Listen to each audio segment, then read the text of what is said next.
It's strange how Eraserhead is. It is a personal film. It's my first feature, and it took the longest of any film, and I lived and loved that world.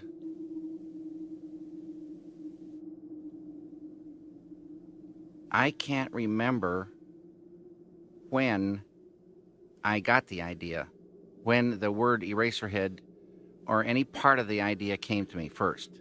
I can't remember whether it was in Philadelphia or when I first came to California. Completely don't remember.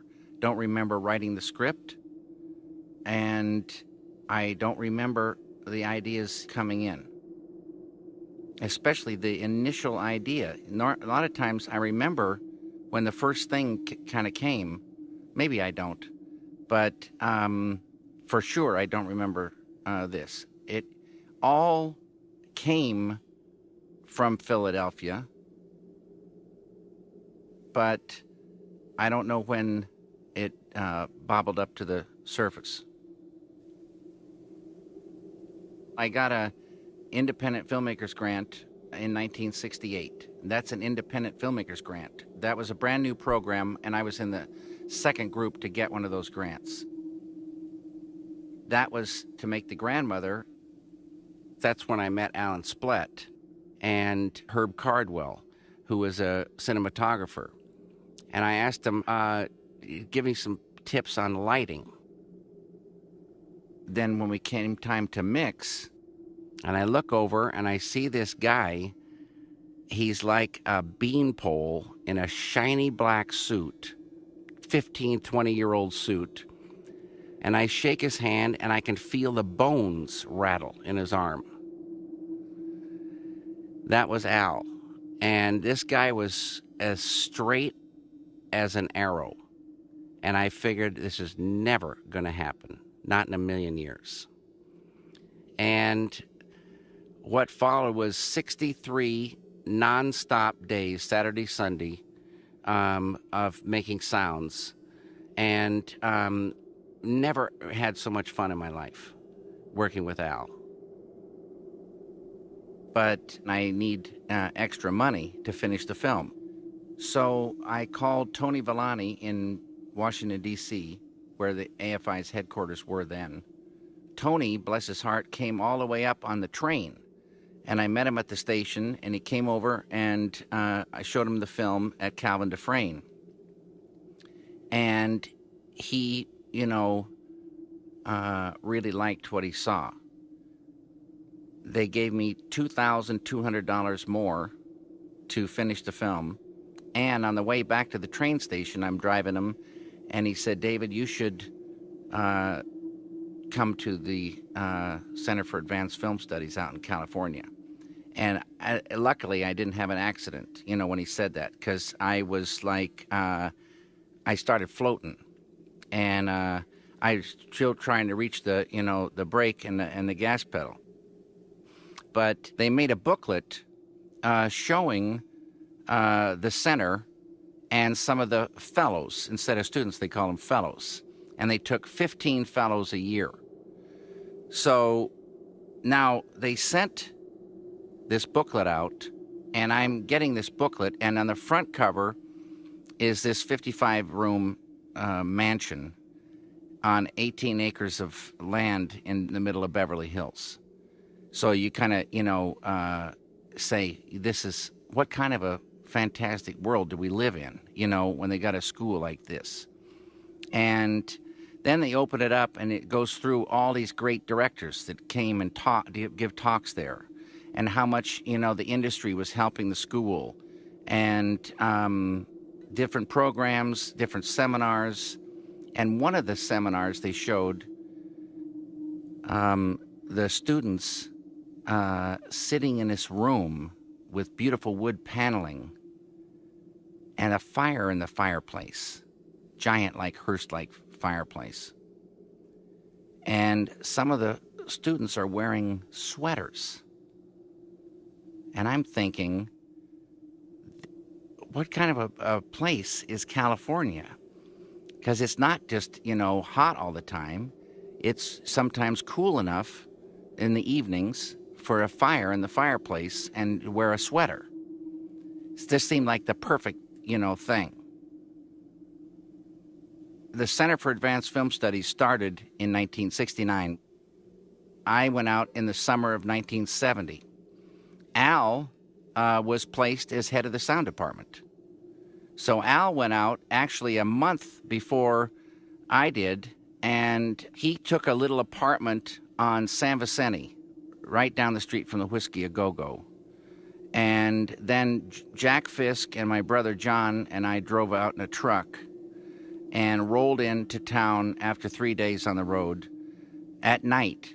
And I'm still not getting the feel of L.A., but I get a little feel of a nighttime L.A. When I woke up the next morning, it was like I was almost blinded. The light was so unbelievable. And I couldn't get over it, how bright it was. I had to stand out in the front of the house getting blinded by this light. And it felt so good. It was unbelievable.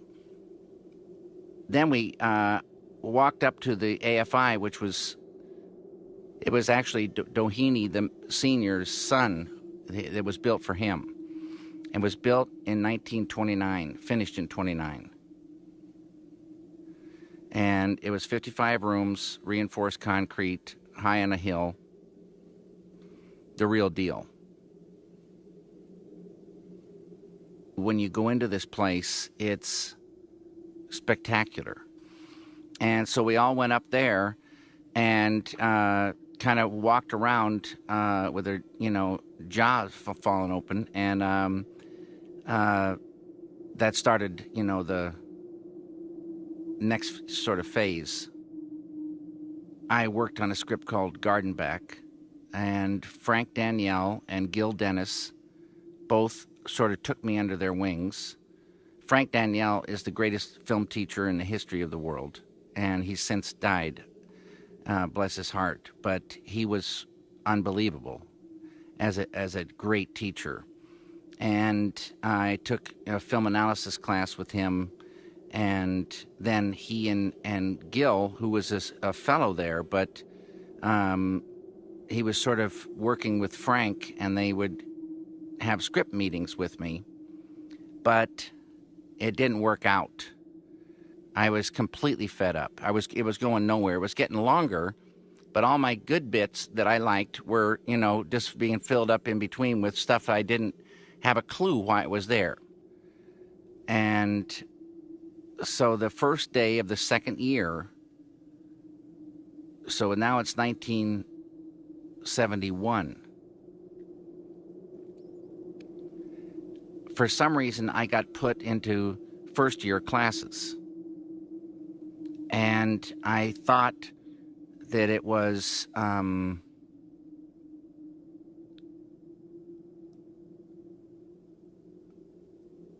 I might have flunked, my first year. And plus I was fed up with Gardenback. So I went up to Frank Danielle's office and I quit. I quit the school. And stormed out and went down. I told Al I quit, and he said, I quit as well. So we both went out and went down to the Hamburger Hamlet and had some coffee. And when I got back home, Peggy, my wife at the time, said, what happened? They've been calling you. And so I explained to her, and she said, Frank said, you got to come back. You got to come up and talk. And so... eventually I went back up and had a really good talk with Frank. And Frank said, if you're upset, we're doing something wrong. What do you want to do? And I said, I want to make Eraserhead. He said, okay, you'll make Eraserhead. And he said, it's a 21-page script, so it's a 21-minute film. I said, no, I think it's a hair longer than that. And he said, okay, it's a 42-minute film. I said, okay, and off I went. And that was the beginning of it. Somehow, I had a script of Eraserhead by 1971. There wasn't really a script.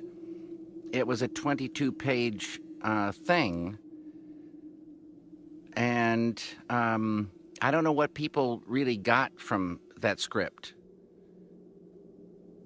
I know that Frank Danielle, who was the dean of the school, he died maybe 5 years ago.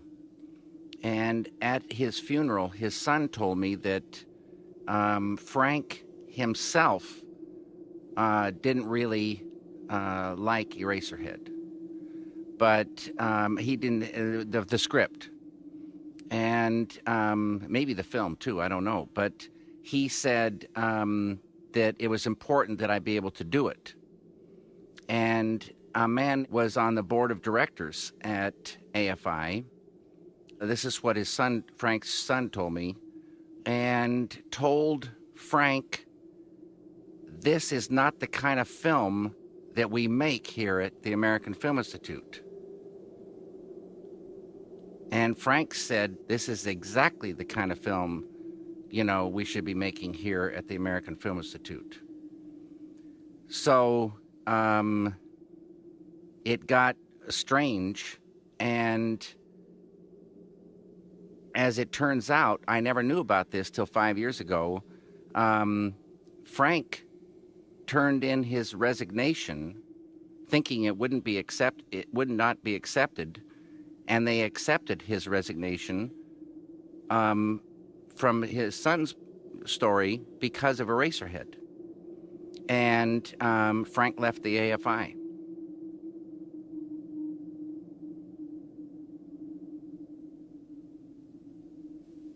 Certain things had to be done before shooting commenced.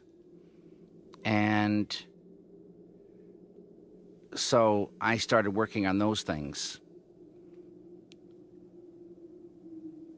And somewhere in there, even I'd sort of been going down to the stables toward the end of the first year.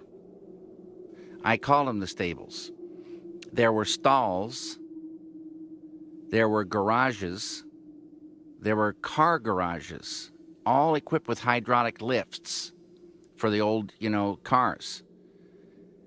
There were maids' quarters, there was a huge hayloft, and there was a place where they stored firewood, which was, kind of enormous too. And there was also a greenhouse and gardener's quarters. And I took a room down there, and no one ever went down there. So I just sort of started, doing some things down there. And then I got the whole stables to work in, and a garage and some stalls and a hayloft and some other surrounding areas. It was like a mini soundstage. So, and then I got all this equipment from AFI. It was like heaven. We had 2 cameras, 2 CM3s, Eclair CM3s. We had a whole lighting package. We had video cameras, black and white, video cameras. We had a room that was called the camera room, where all the different camera things were stored, lenses and everything. We had a room that was we called the food room, where we ate. We had green rooms where Jack would put on his makeup. But strangely, on Eraserhead, the first person I met was in the film. I never saw... I'm pretty sure I never saw more than one actor before the thing was cast. Yeah, mostly friends would tell me about someone, or someone else would tell me about someone, and this person would come in, bango, this was, like perfect. I said, you're perfect. It was weird. I felt bad about it because I said, I'm not, seeing enough people. And, but they just come in and they just had it was like fate was just dropping them on the doorstep. The most important actor was Henry Spencer.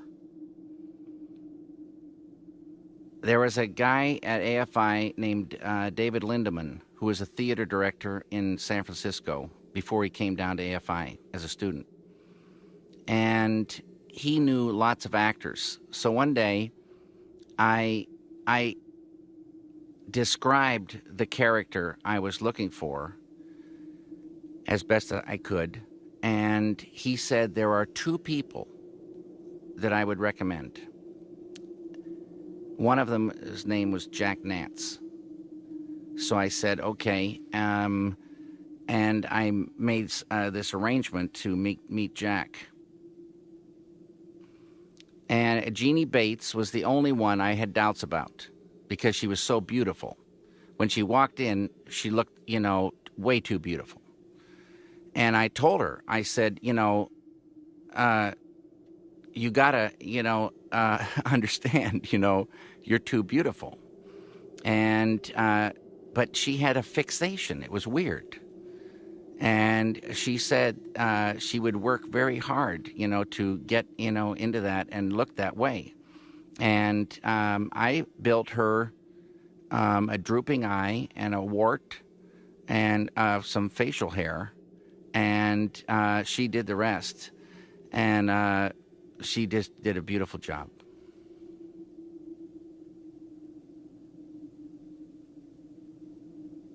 Charlotte Stewart was a friend of Doreen's who was signed on as production manager. And Charlotte was in Little House on the Prairie in those days. And many times she'd come in with all this, TV makeup on, and we'd have to get all that stuff off, and then frump her up, and then she'd be ready to go.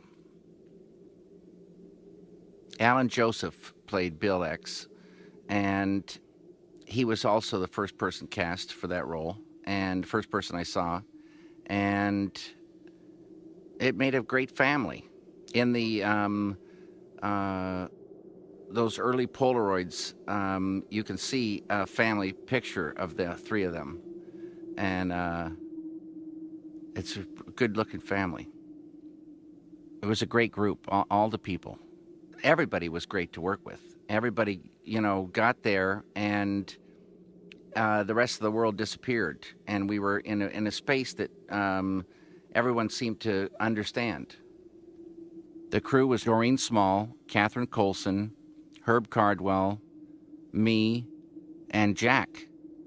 And that was the crew for most of the picture. Herb Cardwell was the first DP. Herb worked for 9 months. Herb is a great DP. And Herb died when he was 35 years old. He died in his sleep. That was long after he finished, working on Eraserhead. One day, Herb took me and Peggy flying, and he said, there's a beautiful airport north of here in the desert. And we flew up there, beautiful day. Landed just like the most perfect smooth landing. Herb is the only guy I know, he's the best driver in the world. Herb drove with both feet, and he would feather his stops and feather his starts, and he would accelerate at exactly the right moment in a turn. You never feel any tension. You are very relaxed. Everything is smooth, and you're not rocking to and fro or side to side. But anyway, it's beautiful. Herb's driving, and the same way he flies, so smooth, perfect. And we went out, and after we'd landed in the desert and, kind of walked around in the desert, and then flew back. And when we landed in L.A., it was night. And we were taxiing to the place where he was going to, stop his plane. And he radioed to the tower, and the sound of his voice and the character of his voice. All the hair went up on my back of my neck, and I got goosebumps all over. And it occurred to me that Herb, in another life, was a long-distance space pilot. The way he said goodnight to the the tower, it was like he would have been flying for millions of years. It was the weirdest thing. The guy was a pilot, and it was very beautiful the way he said goodnight to the tower. It was incredible. And when Herb had to leave because he couldn't afford to stay anymore, Tony Villani told me about Fred, and he came to AFI as a cinematography student. Fred and I met, and Fred had a very good attitude, and talked with Herb, and it felt like the right thing. And then this transition, brought Fred into the mix. And then Fred Elms took over, and Herb brought Fred up to speed over a 2 or 3 or 4 week transition. And Fred then shot for 3 more years. One day, Jack Fisk and we found out that a studio was being shut down. It was kind of a cloudy day, and we went and rented a 35-foot flatbed and drove over to this place. And the clouds made it seem like there was a kind of a roof on the world. So when we went into the place, it was like, even though a lot of the place was open, it seemed like it was under a roof. And this was an ancient, real deal studio. And they were selling stuff for nothing. When we drove out of there, we had 35 feet long, 12 feet high of flats, bales of wire, kegs of nails, 30-foot by 40-foot black backdrop. I can't remember all the things we had. A lot of like radiators and things that I needed for the film, but all the sets were built with those flats. And since I had a paper route, if there were holes in them, I would just do paper mache patches. And with the newspapers, Wall Street Journal and Flour and Water. And all that 35 feet by 12 foot high, all this stuff, $100. $100. My brother John helped me build sets. Like I said, Jack Fisk, helped, getting all these things. And they were stored down at the stables, all the flats, all the stuff. And then I had to, build, many things for sets. Jack Nance helped me a lot, on certain building projects. And I loved working with Jack. We were troweling plaster one time, and it had a curved surface. So I talked to this guy about plastering. How do you trowel, get this stuff smooth like glass? He says, you got to trowel it. And so Jack and I just kept saying, you got to trowel it, all day long, troweling this thing. And finally got it pretty smooth. But it wasn't all day long. It was all month long. It was more like that. Jack at first wore the skin off his hands because he wasn't wearing gloves. And, plaster, a lot of plaster has sand in it. And so when you're rubbing stuff down with your bare hands, you don't realize it at first. But the skin sort of starts turning to jelly and rubs off. And you start seeing your bones. And their hands on fire, and it's really bright red. And Jack did this. Jack did a lot of crazy stuff. There were several props that I needed. And a deal was struck through AFI and Warner Brothers I just could drive on, and this was 1971. I met an old timer that had been at that studio for years and years and years, head of the prop department. Welcomes me, in we go. What do you want? Up one aisle, down the other. Unbelievable stuff. I'd say, could I, get this thing here? He says, put it out there on your truck. And I just went through, and about 4 years later, I returned those props. All different people, all different looking place. They had no record of it, nothing. Al was head of the sound department, so we had all the equipment that Al had at our disposal, and that included Nagras and microphones and cabling and all that. And since there's not a lot of sync sound, dialogue in the film, but still Al recorded all that. And the room, as every room is, it was a hair too live. And as everybody knows, you can add echo, but you can't take it away. So we built sound blankets, and the sound blankets were burlap around fiberglass and then grommeted along the edge. And so the grommets, you could hang them on nails at the top of the set walls, and then the sound blankets would drape down, and you could move them around real nice. They were light. And I think AFI wanted to, them built, and theoretically they would keep them and use them.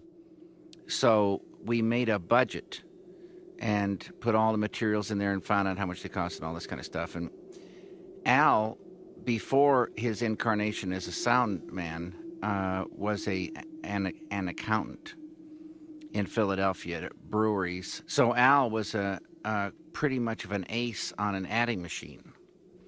He and the other accountants would go so fast they'd jam the machines. And Al was so rapid, he would jam the best machines.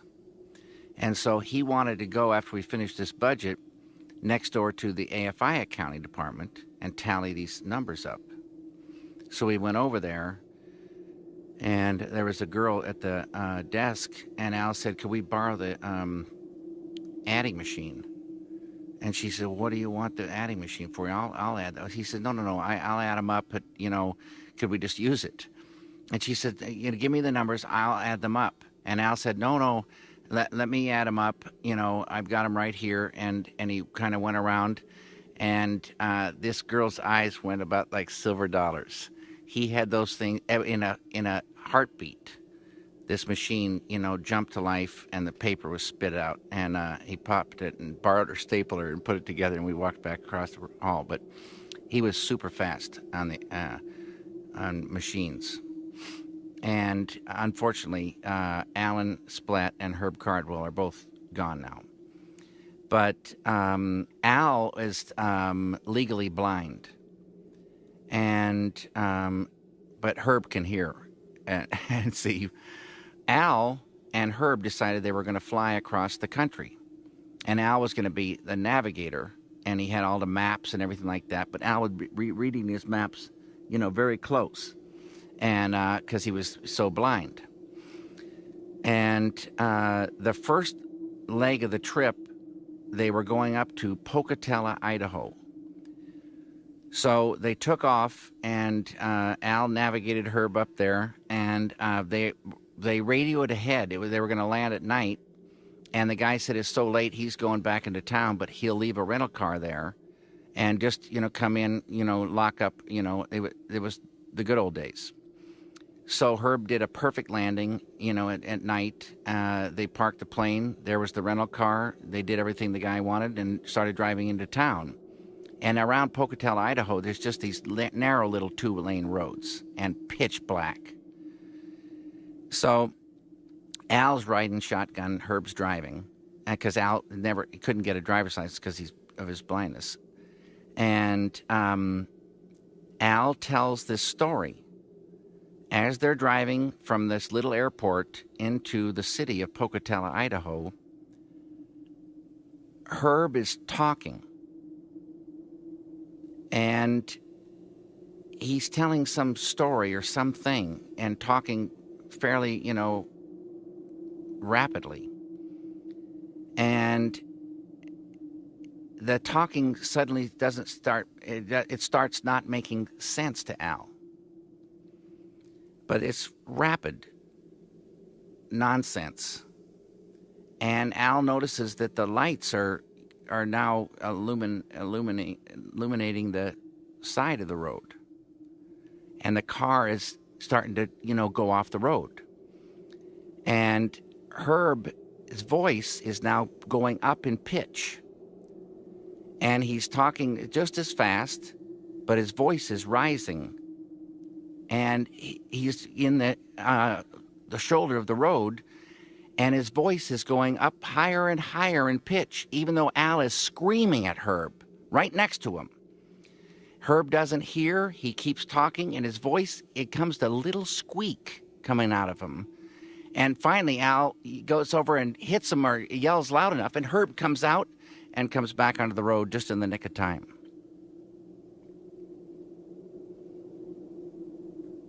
They continue the trip just fine. Of course, that's like Al got to keep a good, eye on Herb. He didn't have a good eye. There needed to be, certain things discovered.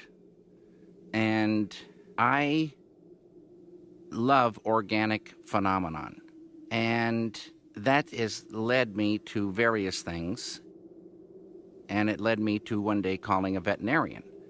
And I asked him if he had a dead cat. And he said, "No, sir, I don't." And I explained to him. He said, What do you want a dead cat for?" And I said, "I want to study this cat." And so something he at first pegged me for a total nutcake, and then something caught him, and he took my number. And lo and behold, 10 minutes later, this same guy, veterinarian, calls me and he says, "I have a cat." I can't believe it. I get off the phone, 2 minutes later, in it comes.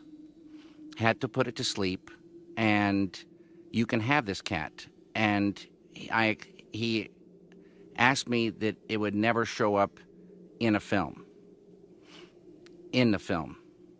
So, or be recognizable. So I had to set up in my basement there. And I drove down and got the cat in a cardboard box, and just before lunch, I put it into a jar filled with formaldehyde.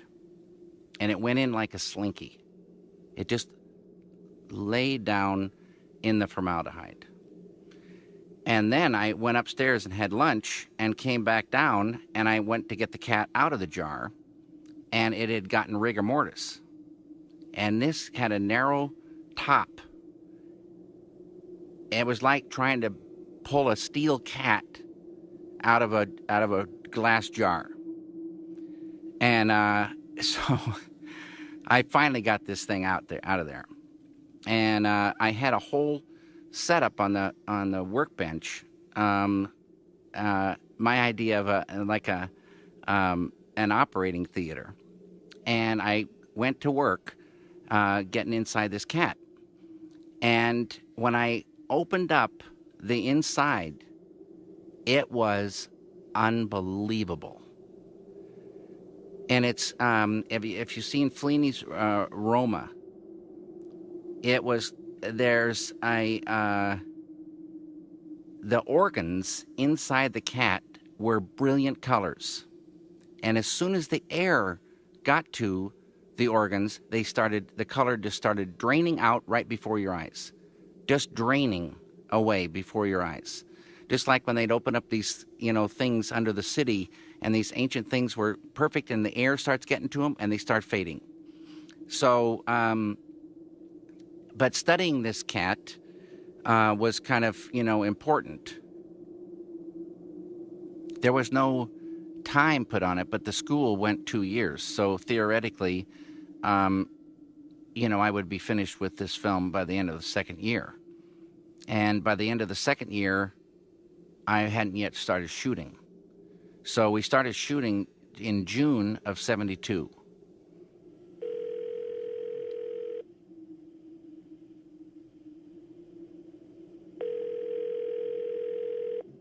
Hello? Hey, Kath. Hey, David. Do you have some stories you want to talk about, Catherine? I was, God, I got a lot of stories. I really remember well the very first night of shooting. I remember being up in that hayloft part.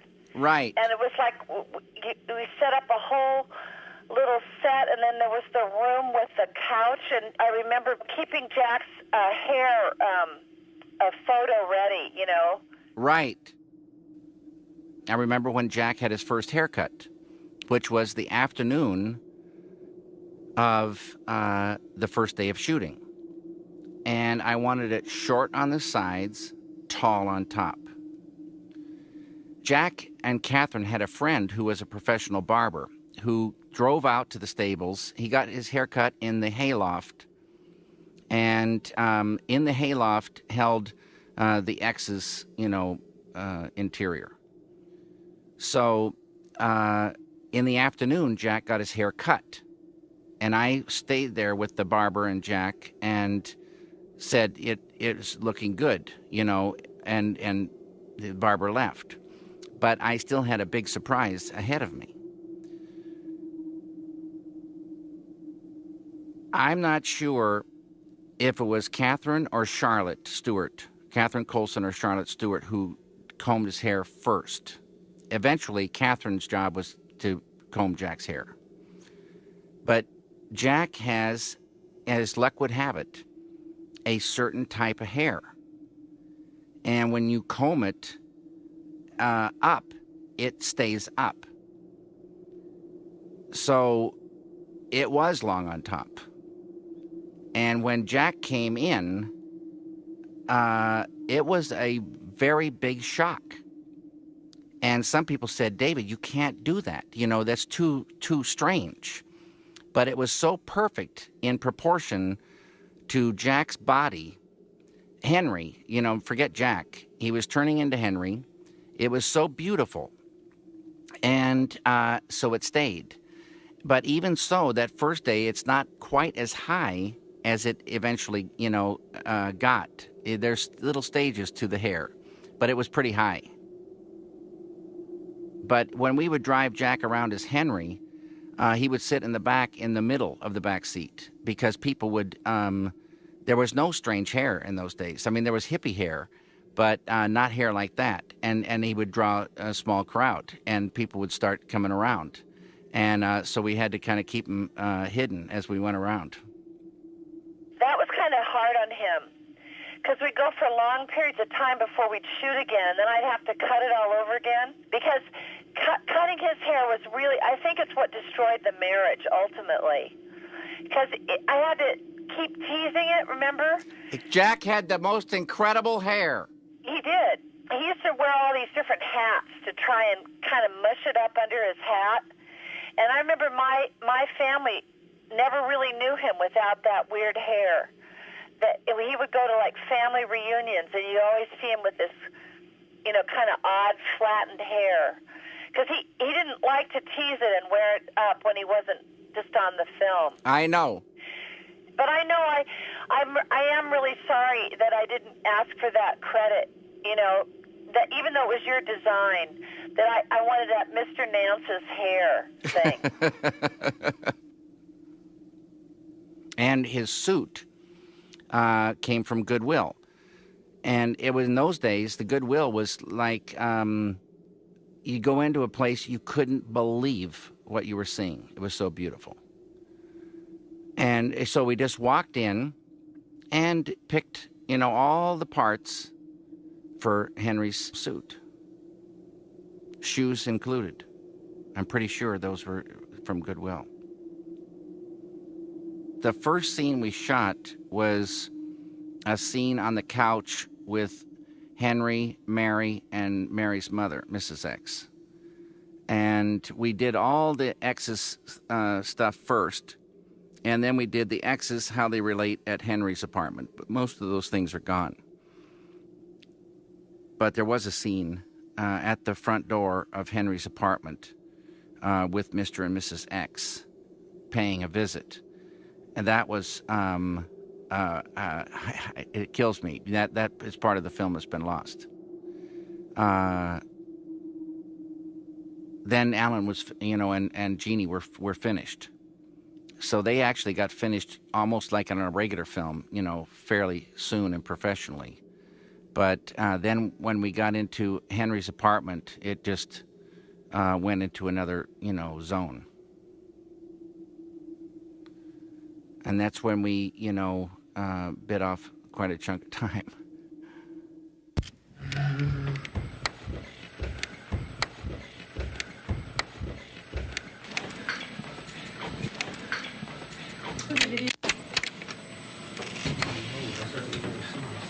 No. Hiya, Fred. And we would work at night. So people would start showing up at about 4:35 in the afternoon. And eventually we would have some dinner and start going to work. But unfortunately, the pace was quite slow. We'd set it up for hours and hours and light it and stuff. See, I think that time was really kind of a wonderful distortion, because it wasn't really important how long something took. It was what was important is how it really looked and felt. And nobody was really pushing, because after a while, they just sort of forgot about us, right? Exactly right, Kath. We just got to keep going and keep going and keep going. See, what I want to do is have mainly the look on Henry's face, and God, it's just so real. I feel like he's here. But anyway, the look on Henry's face just when he's getting ready to cut, the big cut. Well, you do a run through. Jack may be in his robe or something like this, and he's going to be in his suit. And you rehearse with no lighting. And then, then his point of view of the scissors. Those are the ones point of view shots that are really important, okay? Those two are really important. Now the opening up we can do third person, and the cutting. So it's really one shot then, Dora, at the very top of the list.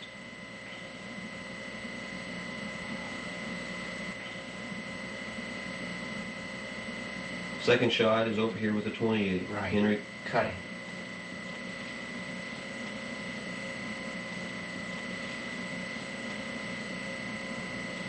Henry cuts. He gets halfway up, we stop, we move over here with the 90.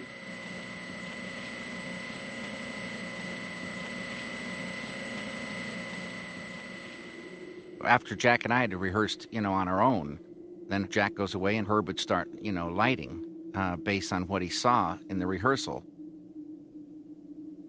It was painstaking lighting. It was exact. It was beautiful what Herb was doing. And sometimes, 15 or 20 little inkies, floating around up in the ceiling. That's why I say Philadelphia is my greatest influence, because a lot of things started in Philadelphia, and there is a certain mood to some of these interiors, and they carry way more than what you see. A thing is indicated from these interiors. Something about the light and the molding and the proportions, a thing is indicated, and the mood outside. And it sort of seemed like to me that there were factories, industrial buildings, and neighborhoods dark and forlorn, tucked in somewhere, sort of like you can't get there from here. They're sort of lost in another kind of place. And this is what comes from Philadelphia. And this is the world of Eraserhead, where you can be in a room and feel the exterior and know what it is like, just from a mood. And that's the way it was in Philadelphia as well. I don't remember. I remember one sunny day, and that's about it. But what?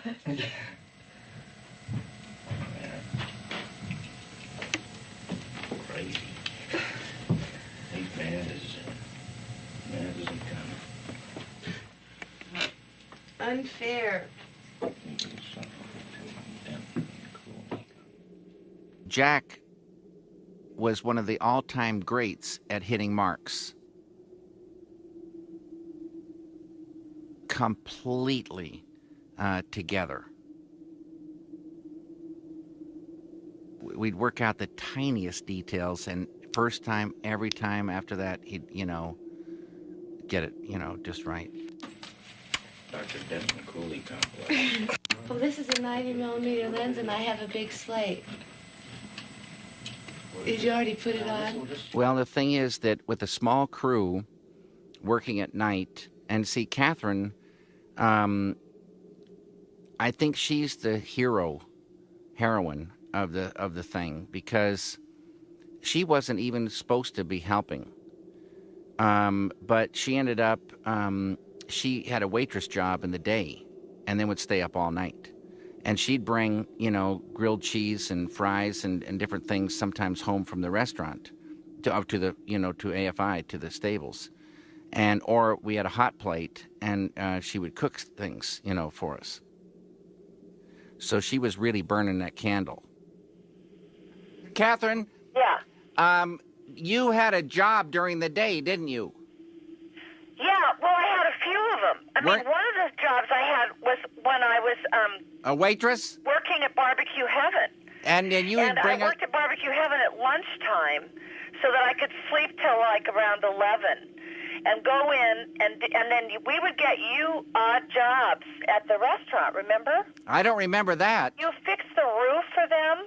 I did? One time, yeah, because they'd give you grilled cheese sandwiches and French fries. Wow. So you did like odd jobs. This was that restaurant in Beverly Hills on the corner. Yeah, I remember you working there, but I don't remember. Yeah, no, that was a way for you to get like free food. Getting takeout food was really expensive, so I started making dinner. Right. And then pretty soon we were making breakfast and lunch. Right. And we cooked it all on that little hot plate. Remember that? I sure do, Catherine. Yeah, and there was a lot of grilled cheese, and then for a long time there you were into egg salad, as I recall. Uh-huh.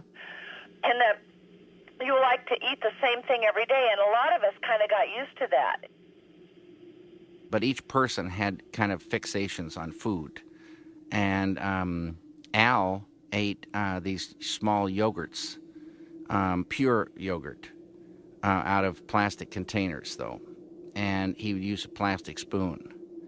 And Jack Nance couldn't stand the way Al ate yogurt, especially when he got near the bottom, was trying to get the last little bit out, and that spoon scraping on that plastic. It was pretty funny. Didn't you start out holding the boom, Catherine? Yeah, the first thing I did was hold the boom for Alan. Right. Then I learned how to be a camera assistant during that time. And I really am glad I learned how to do that. I can still tell what 3 feet 8 inches is, you know? That's fantastic, Catherine. And when I first met you, I remember going in for my interview for the nurse. And I'm really kind of sorry we never shot that scene. There was a scene, which was never even shot, of a nurse in a hospital basement where they went to get the baby. And Catherine was going to play that nurse. But she never got to play it. There was this picture of me in Frankie being tied to a bed. Right. And we were trying to find somebody to do that scene. Do you remember that? I was calling all my women friends and asking them if they would mind, if they'd like to be in this movie, and they'd be in this scene where they just would be tied to a bed, and this guy had like these kind of battery cables. And everybody said no for some reason. I never really understood that. They weren't good sports, Catherine. I guess we were pretty good sports, though. Yeah, you and Frankie and I did it, right? You and Frankie did it great. Does that exist anymore? I actually have that little scene, Catherine. Oh, you do? Yeah, a part of it anyway. God, I'd love to see that someday. Yeah. Well, mostly what I remember, David, is I remember being there really long hours and really having fun figuring stuff out. I remember the night that you asked Doreen and me to fill this whole drawer full of pudding. Right. It had like a little thin layer of peas on top. Right.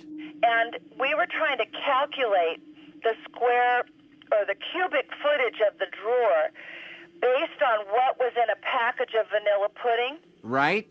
It was like you used 2 cups of cold milk, and we were trying to figure out how many of those little packages that we got from the Sunbeam Market, because that was the one that was open really late on Sunset. I remember that Sunbeam Market. Peggy Yeah. used to go there. And we go down there to the Sunbeam and buy, but we didn't have a whole lot of money either, right? No, we didn't, Catherine. So we tried really hard to make the vanilla pudding stretch. And we tried to make it with water instead of milk so that it would, be a little less expensive. And then you just coated it with this little layer of peas. And they were frozen peas, as I recall. We had to kind of cook them so they'd be plump enough because they couldn't be really shriveled. Right. So we after we finally we lined the drawer with plastic, and then we filled the whole thing with the pudding, and then you just laid this little layer of peas, and then the scene was just Henry. I haven't seen it for a while, but Henry just reached in and pulled it out, right? Exactly. All the utensils were down inside that stuff. Right. Well, I remember that I was really learning how to do follow focus, but it was like a macro lens, wasn't it? Uh-huh. And then I had to figure out how much distance there was kind of like between peas, as he reached his hand in. But I just had another memory when the new fellows were coming the following year. Uh-huh. And they were having this big fancy dinner up at the main house. That was the bed scene. Right, and we were filling those tanks, and it was really, really cold outside. Yeah, Jack had a couple of lines about that. But we were driving back up and down that long driveway with these big Sparklets bottles, trying to get the water warm enough. Exactly. You had just run hoses into the tanks, hadn't you? Yeah. And it was really cold, and they were in it like all night. Exactly right. And what did you use to make the milk? To make it look like a milk bath. I believe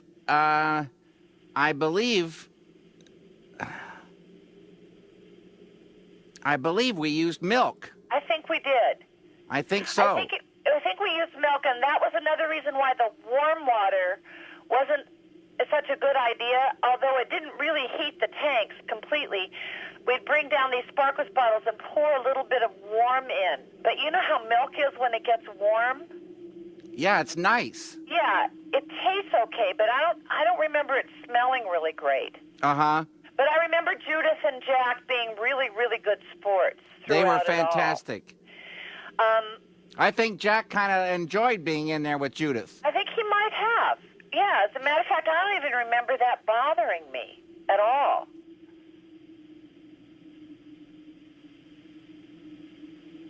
After 1 year, like I said, almost to the day, Fred had been shooting for 3 months. We ran out of money. AFI would give a certain amount of money to each film, and that was it. And we'd run out. So it just stopped. And, hope was in the air. But I think it was quite a long time before I got more money to continue. And two great supporters of the film were Jack Fisk and Sissy Spacek.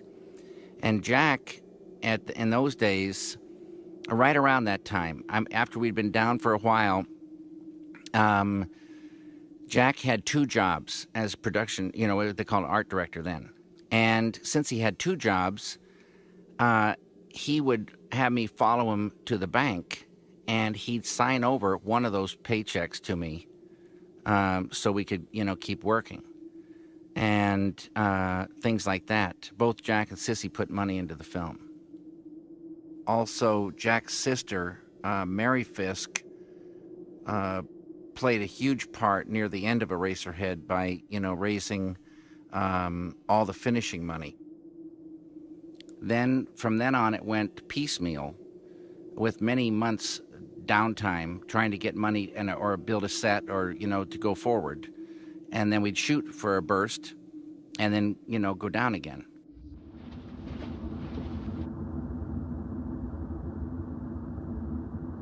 I know pretty clearly that there's one particular shot when Henry walks down the hall, he puts his hand on the doorknob and turns it, and there's a cut.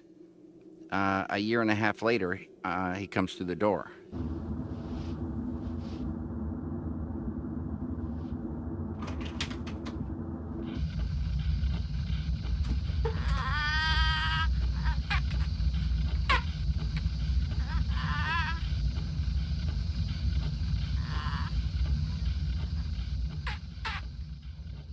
I started living in the stables in 1972. To live and work in the same place is the best. So it was a perfect, scenario. I lived in the stables and had it, for all those years.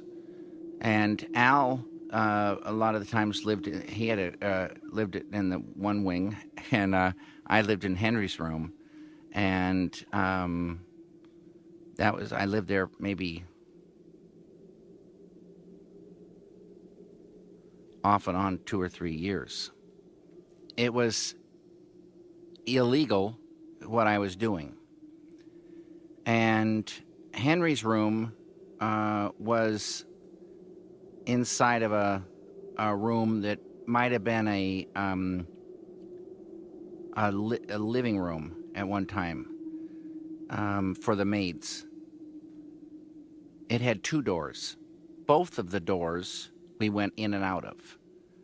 One of the doors had a door on it, and you open it up, and it had another door that was a door in a hallway. So it was a 2-door deal. So when I slept, I bolted a piece of plywood over the doorway, the original doorway, from the inside, and they padlocked me in from the main door. So someone coming up would see a piece of plywood with just the rounded, ends of bolts, and no other, visible way to open it, and then they'd see a padlock on the main door. So I was secure in there, I felt, and then I'd hunker down and sleep in the day. And it was very dark in there. There was no windows. So it was a kind of a beautiful room to sleep in. They knew I was there, certain key people, but they kept it quiet and turned their head away. And Jim King, who was lived in the gatehouse with his wife, Jim knew very well I was staying down there, and he would give me a yearly inspection, and he would announce, "I'm here for your yearly inspection," and come through and look at all the rooms, because he had to do it. And and then give me a passing mark that we're keeping things okay, and off you go till I saw him the next year. One night, this was after Herb had gone, a big bin, like a big giant trash bin, not a low boy, but one of the things with the ladders on them. You got to go up a ladder to see inside. This had been delivered in a courtyard up at the main house. And Fred and I went up there, and no one was around. It was just sitting there. No one knew what was in it.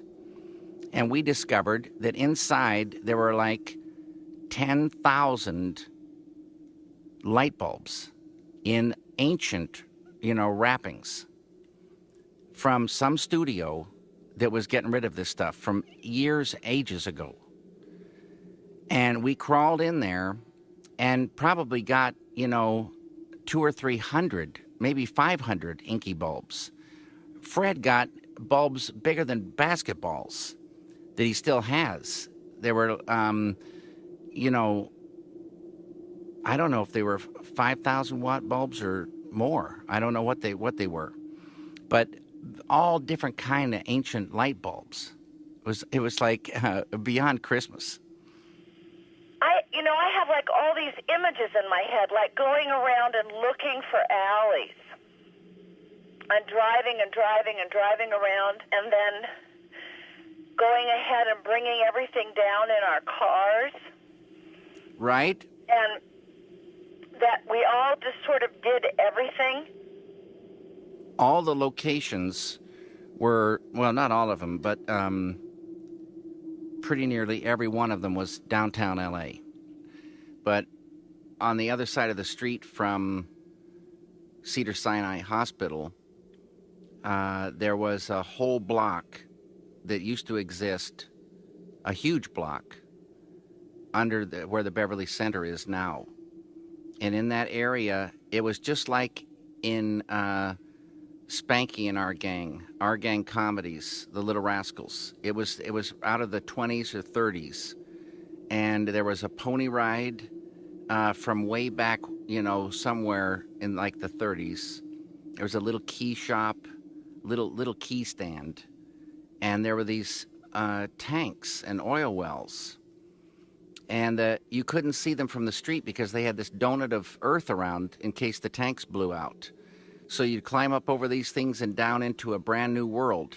And that was one of the greatest finds. And right next to where this happened, there was a narrow tank coming up out of the ground. And it was surrounded by a donut of water. But just down at the bottom of the water, there was tar. Who knows how thick it was. And tar preserves things. And the cat has served many purposes.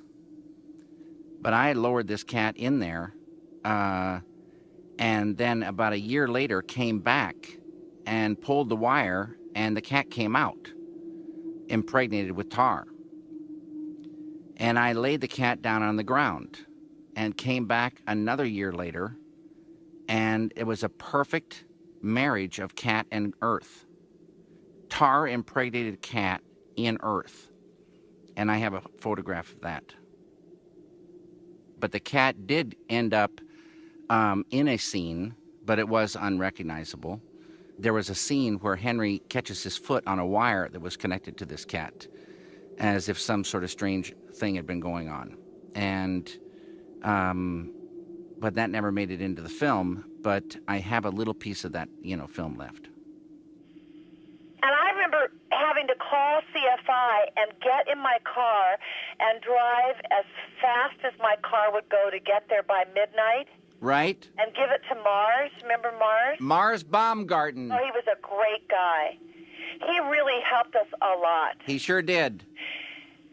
But then I think one of the reasons why also it's so indelibly printed is that so often we would then do it again. Exactly. So we had a chance to really, get into it. And somewhere along in there, George Stevens Jr. made a deal with Sid Solo, who was running CFI, that we could get all our film developed free and then printed at a very, good reduced rate. And that really saved us. So there's the guy named, there was George Hutcherson, who just recently left CFI, and Mars Baumgarten was the night man. And we'd see Mars all the time. And that went on. They saw us, for many, many years, bringing in, the film. We'd screen our dailies up at the main house, and Ron Barth was our projectionist. He was night watchman for a while. And Ron is one of the several people who claim to have seen the ghost of Doheny. As a night watchman, he sometimes took a little nap on a couch in the main entrance hall. And something woke him up, and he looked up, and on the stairs was Doheny in his bathrobe, and then just gently, disappeared. Jack Nance saw Doheny. One night we were shooting on the stage for The Lady in the Radiator, and it came time for me to deliver my papers. And during the time I was gone, Jack wandered back down into the basement of the main house, because we shot that up in the laundry area. In a mansion like that, people like the smell of clothes that have been dried in the air and the sun. So there was a pit off the laundry room.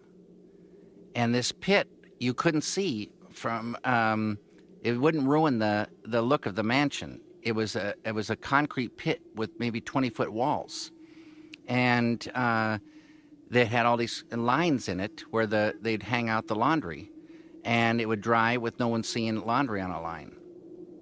And in that pit, I built a set for, the Lady in the Radiator. And through the laundry room, you could enter the basement corridors. And then they kind of slanted down to a deeper, basement. And Jack went down there that night and took a nap. And he was awakened and saw Doheny. The Lady in the Radiator was never in the original script. And one night I was sitting in the food room, and I started drawing on a 3x5 card. And I drew the Lady in the Radiator. And I'd been thinking about some things, and it sort of came to me, right then, that she was going to be in the film, and that she was connected with the radiator. I don't know how it happened, but that whole thing, she lived in there, where it was warm. And I thought, I better check on that radiator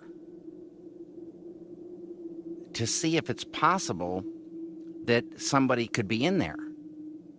And I went running in, because I couldn't picture it in my mind, to the set, already months established, and looked at that radiator, and it's unlike any radiator. It has a place in the middle that, just was a perfect entrance to where she was. And how many radiators have that? And it went like that until 1976, when I was asked to leave the stables when George Stevens Jr. kind of thought they would make a great place for him to have an editing room. And so I had to get out. And I was practically finished, but we rallied and finished up everything in time and left. I think it was 75. And it might have been 75. Catherine. What? How many years did you work on Eraserhead? I think about 4. No, you worked 6 years. 6? Yeah. Well, maybe It was 5. a long time of my life. Maybe 5 years. Yeah, I remember being really young when I started, and I'm just looking at these pictures of all of us. You know, we kind of, when we finished it, we were all looked a little bit older. It became kind of like the more challenges. I mean, it was from filling the drawer of pudding to, dyeing the sheets with tea so that they weren't too white. All those things just became what we normally did in the course of a day. So when I went on to work on other movies, everything which was so compartmentalized always seemed not quite the real thing. Exactly. Eraserhead really felt like the real thing. And you were always in charge. You always knew exactly what you wanted, but you had each of us feeling like we were really part of it, which I think we were. But it was really helping you with this vision. Then, in 76, sometime, maybe, I can't remember when, sometime in there, we finished Eraserhead.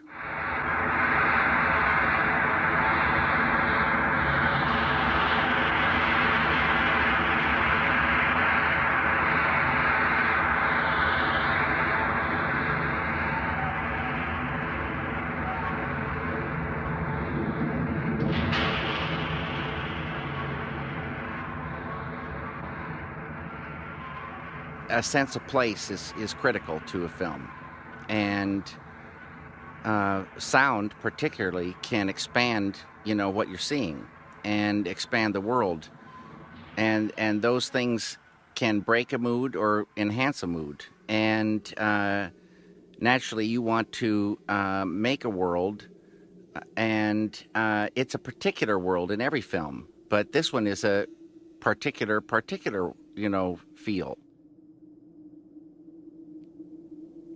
I was editing all along, so it was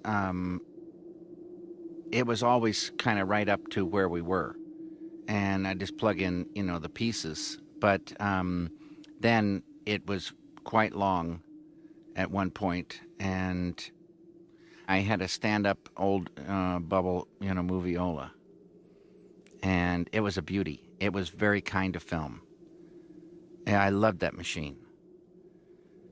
And then I moved that moviola to the bungalow and had it set up in a garage. And Al and I, could work together in there. Then when we came time to mix, it was all mono, 8 dubbers, and mag mix. And some people came to AFI, and they were part of Cannes Film Festival. And they wanted to see Eraserhead to see if it was going to go to Cannes. So Al and I had a talk that we would try to work and make the Cannes Film Festival with Eraserhead. And Al said, I'll do it. I'll go, 24 hours. But if you will not take your Bob's break in the afternoon, which almost killed me. But I said, okay, Al, I'll do that, but it's killing me. So every afternoon at 2:30, I started getting this thing. I want to go out. We just kept working. And eventually Al said, okay, look, we won't go all the way to Bob's, but we'll go up to the Hamburger Hamlet and have a coffee. And so that's what we did. We went up there, and then I discovered this Dutch apple pie. And then I got the bill for, the piece of Dutch apple pie. And I had to stop, doing that. And then I was in a grocery store, and I saw a Dutch apple pie, the same, almost exactly the same price for a whole pie as it was for one slice at Hamburger Hamlet. So I bought this pie, and you just put it in the oven, and then you put it in the refrigerator, and I would take a slice of pie and wrap it in a wax paper and put it under my jacket. And then I'd eat that in the hamburger Hamlet, and surreptitiously. And that was a real thrill. We didn't have any money for sound stock. So somehow we heard there were bins of sound stock that the sound editors from Warner Brothers would throw away. Big trash bins filled with it. And so there was somebody connected to AFI that was working over there. We got on the lot. And then we found these bins. And in preparation, I'd removed the back seat of the Volkswagen. And we filled every square inch of that Volkswagen full of almost total clean reels. And then Al had a degausser. So we degaussed everything when we got back. And all the stock for Eraserhead came from the throwaway bins at Warner Brothers. We finished, Al and I, the mix was done, but the film was not married, sound and picture. So there were 12 reels of sound and 12 reels of picture. And this had to go right now to New York City because they were screening films for Cannes. So I took the last money in the bank and got an airline ticket, a red eye, to New York.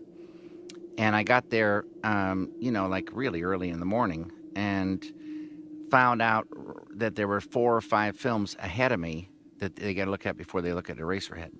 So I'm eating this donuts and having coffee and sitting on the curb out there, and kept going in. And the guy says 2 more films and like that till they started running Eraserhead.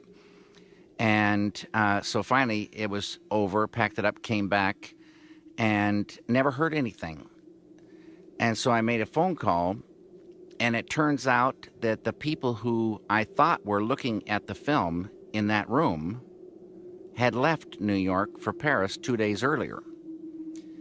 And the guy was showing films to an empty house. So Eraserhead never went to Cannes. I invited friends, and we had a kind of a formal screening of Eraserhead when it was finally finished. And my parents came to the first screening of Eraserhead. And afterwards, someone sitting next to my mother told me, she said, when the lights came up, "Oh, I wouldn't want to have a dream like that." The film showed at Filmex 77. That was the official first screening of Eraserhead. And I was too afraid to go in with the people, so I paced outside. And it seemed like the film was 400 hours long. And I was dying. And there was a little button behind the last row of seats in this giant theater. And you just push this button, and it bumps the sound, 2 dB. And I had pushed it a bunch of times, but I pushed it too many times. So not only was the film very, very long, but I think it was killing people in the front rows. And so Fred drove me home that night, and I told him, I said, I'm cutting the film tonight, and I'm going to cut this scene, this scene, this scene. And Fred was, completely against it and told me I was crazy. Are you sure? I said, I am positive. And I went in and I cut the composite, print. And that's something you really, shouldn't do. And then I had to go over to CFI because I didn't know how to stitch this thing together after I did it to make that work. And I had this editor over there, and he became very confused because I had to bring him up to speed and all this stuff and bring him, a bunch of elements. Finally, it got straightened out, and a new picture and soundtrack were made, 20 minutes shorter. the way it is now, the way it was supposed to be. You know, I just needed to suffer that screening. I wish I had those scenes because I loved them as little scenes, but they didn't belong in the film. I could have done a lot better job taking care of things. Sometimes everyone has the experience when they need to move to another place. They find they can't take as much stuff with them as they would like. And so later on, they look back and they wish they had taken a couple more things.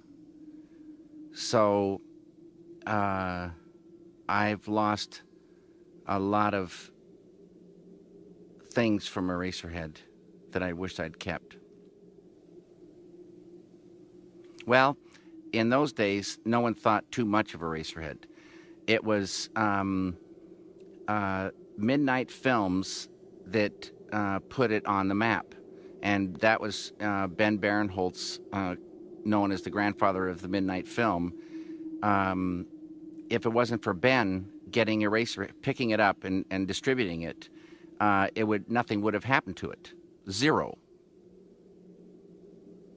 And it opened at the Cinema Village in the fall of 1977. And there were 26 people in the theater the first night. That was a Friday night. Then Saturday night, there was 24.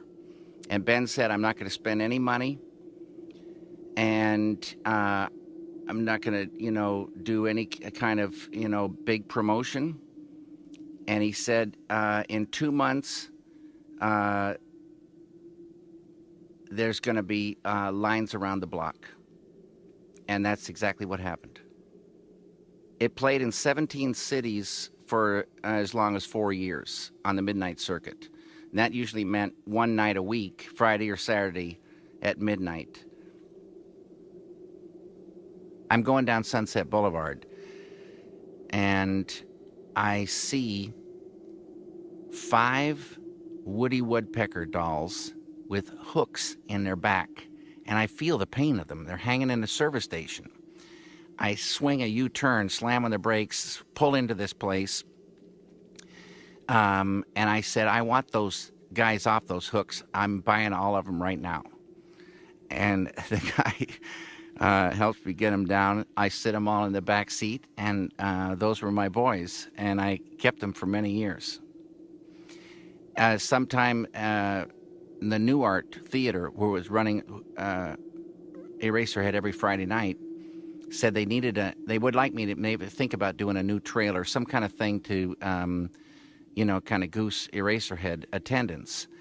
So I had Fred and Catherine shoot me giving a talk on Fred's couch with the Woodpeckers, and that ran at the New Art along with the official Eraserhead trailer.